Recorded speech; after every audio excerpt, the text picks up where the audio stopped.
غسل کرنے کا مسنون طریقہ: پہلے دونوں ہاتھ پونچھوں تک 3 مرتبہ دھوئیے، پھر بدن پر کسی جگہ منی یا کوئی اور ناپاکی لگی ہوئی ہو تو اس کو 3 مرتبہ پاک کریے، پھر چھوٹا اور بڑا دونوں استنجا کیجیے، خواہ ضرورت نہ ہو۔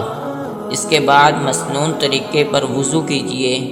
اگر نہانے کا پانی قدموں میں جمع ہو رہا ہے تو پیروں کو نہ دھوئیے، یہاں سے علیحدہ ہونے کے بعد دھوئیے، ورنہ اسی وقت بھی دھو ڈالنا جائز ہے۔ اب پانی اول سر پر ڈالیے، پھر دائیں کندھے پر، پھر بائیں کندھے پر۔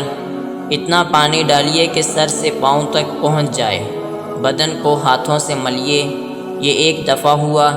پھر دوبارہ اسی طرح پانی ڈالیے، پھر سر پر، پھر دائیں کندھے پر، پھر بائیں کندھے پر، اور جہاں بدن سوکھا رہنے کا اندیشہ ہو وہاں ہاتھ سے مل کر پانی بہانے کی کوشش کیجیے۔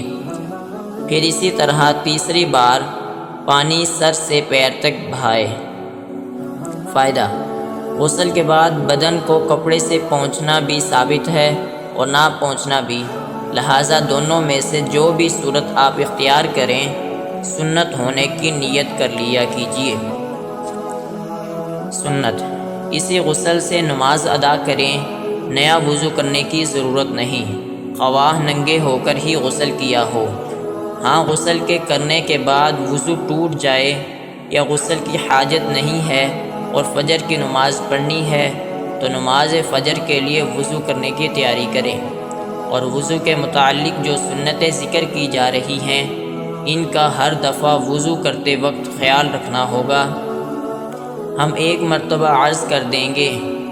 سنت: گھر سے وضو کر کے نماز کے لیے جانا، وضو کو کامل طریقے سے کرنا، یعنی مسنون طریقے سے وضو کرنا، یہی کامل طریقہ ہے۔ سنت: بالمخصوص جس وقت نفس کو وضو کرنا سردی وغیرہ کی وجہ سے ناگوار ہو تو اچھے طریقے سے وضو کرنا۔